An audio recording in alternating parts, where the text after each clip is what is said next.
You too. Look fantastic. Look, they're just reminiscing here. Every week we feature a different chef in a shoestring, creating a 3-course meal on a shoestring budget. It all started back in 1997 when superstar chef Michael Lomonaco stopped by for a cooking segment with a very young-looking anchorman. Take a look.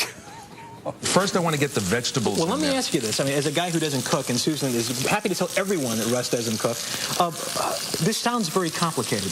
No. This is home cooking at its best, which actually.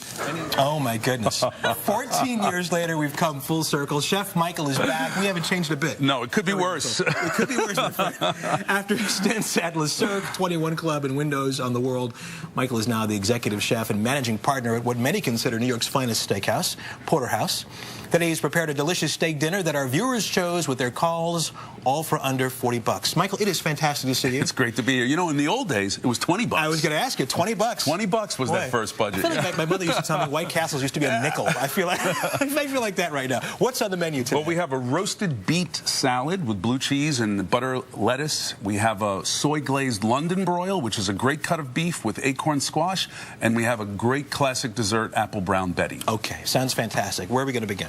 Well, the roasted beets are a beautiful way to cook beets. And you know what? I didn't even grow up with beets, and now I love them. These are raw beets. And these are yellow beets, and these are red beets, which are very common in the marketplace. We're not using any specialty produce. These are full-size beets, you know, not little tiny baby veg, which are expensive. Yeah. These are very affordable and in season. You just drizzle them with olive oil, and they go into a 375-degree oven. The skins are still on, as you can see. Yeah, these are substantial, as you said. These exactly. are not and, you know, little boys. Exactly. They're not little boys, but they're real beets, and, you know, they run a very affordable price. I roast them for 45 minutes to an hour, depending on the size. And the best way to tell if they're done is really to just pierce them with a knife or a fork, and they're going to be tender. They slip right out of those skins. The skins come right off, like you're peeling an apple, and then you can just slice them. And I try to keep the beets, you know, try to keep the red and yellow separate, because the red just dyes everything red, including your fingertips if you're not careful. Sure. And the simplest salad you can imagine, it just starts with Boston lettuce or butter leaf lettuce like this, very tender lettuce. Just wash it and drain it,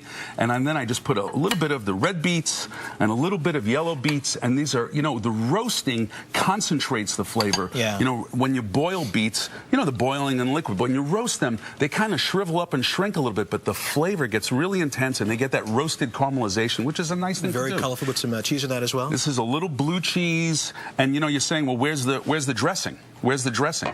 And I don't make a dressing for this, really. I drizzle with a little bit of olive oil. Again, a little extra virgin olive oil. This is the place to use extra virgin. Excellent. And give a squeeze of lemon juice just for flavor. That's it. That's it. We'll try that in the back. Roasted beets. We'll try that in a bit, rather. The main course here, this looks fantastic. Well, you know, London broil is just a name of a dish. It's not an actual cut of beef. Oh, okay. So when we say a London broil, it originally referred to flank steak, which is a little pricey. Right. So now there's really two kinds of London broil you can get. You can get the flank steak, or you can get a top round London broil or a chuck London broil. I like the top round. This looks so good. This is beautiful. It's a beautiful beefy cut, because the top round is right near the sirloin. It really has great flavor. It's very affordable, and it cooks up great on a grill. I don't use the broiler. Sure. So what we're going to do is we have a glaze. This is the soy glaze going. I have soy in there. We're going to add some dry sherry, just sort of not a cooking sherry that has salt in it, but a sherry you might have a glass of sherry, something that's palatable. A little sugar, and then some ginger. And that's just grated ginger, and all of that goes in, and it reduces down to this beautiful glaze. And what this is, you know, just about half of the volume of that. And then we just put a little bit on the beef and adjust our seasoning. Maybe you want a little bit of pepper on there, maybe a little additional salt, and a hot pan. We're doing this on a hot pan. And that's really one of the great ways to cook this, because a broiler tends to be kind of steamy. Sure. And how long typically will you cook this? You know what? It's going to go in. We're going to cook 3 minutes on this side. Now, this is 2.5 pounds. It just fits in that pan. And then when we flip it... Ooh, you can smell that soy. Yeah, right. You can smell the soy. You can smell the ginger. And then in a minute, we're going to flip it. And when we flip it, I'm going to put the lid on. The whole cooking will take about 6 or 7, 8 minutes. Oh, that's all? That's all. That's great. Because we're going to just leave it partially open. Sort of works like a Dutch oven. You got the final product right here. That looks fantastic. Now look at that. That's a beautiful steak cooked in there. Yeah. And for slicing, that's really what this is all about, is, you know, what do you do with it after you cook it? And it's really going to be about slicing it. And you have to slice it at across the grain, you know, what they sometimes say against the grain, at a 45-degree angle.